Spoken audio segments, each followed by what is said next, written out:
Make Allah subhanahu wa ta'ala the center of your life. You can't be happy if you don't know who Allah subhanahu wa ta'ala is. When you learn about Allah subhanahu wa ta'ala, you will love Him. You will understand this world and the realities of it.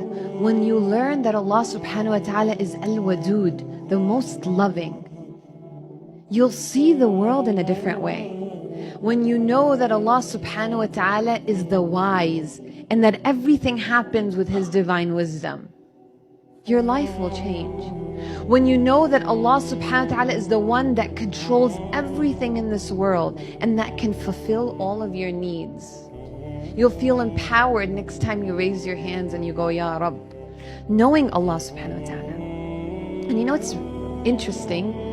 In the past 50 years, a new field of psychology was born. It's the psychology called positive psychology, where they started studying positive emotions like happiness.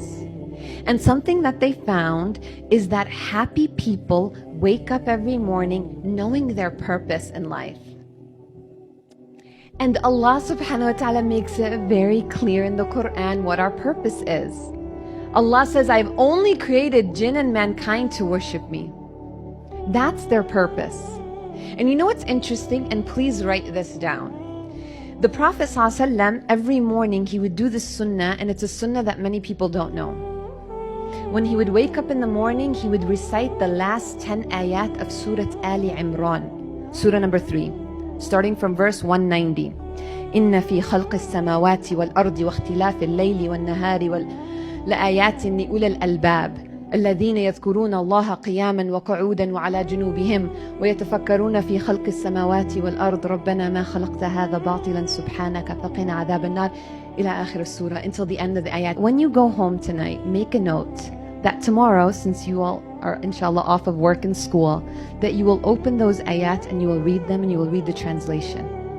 And you will see that everything that I'm discussing, that modern psychologists are saying is how we can become happy, is in those 10 ayat. Allahu Akbar. And inshallah, hopefully, we can all start doing that every morning, reviving that sunnah of reciting those ayat and reminding ourselves of our purpose in life every single day. Now, when you know Allah subhanahu wa ta'ala, what happens? You start to trust Him. Trusting Allah subhanahu wa ta'ala is a key to happiness. It's trusting Allah subhanahu wa ta'ala is having that belief in Allah that Musa alayhi salam had, that while he was standing in front of the Red Sea and Fir'aun and his army were behind him, and everyone around him was telling him, we're done. You just brought us to our destruction. Inna lamudrakun. What was Musa alayhi salam's response? Kalla, inna ma'iya rabbi sayahdeen. No way. My Lord is with me. He'll guide me through this. When you know Allah, you'll be able to have that unshakable tawakkul in Him, inshaAllah ta'ala.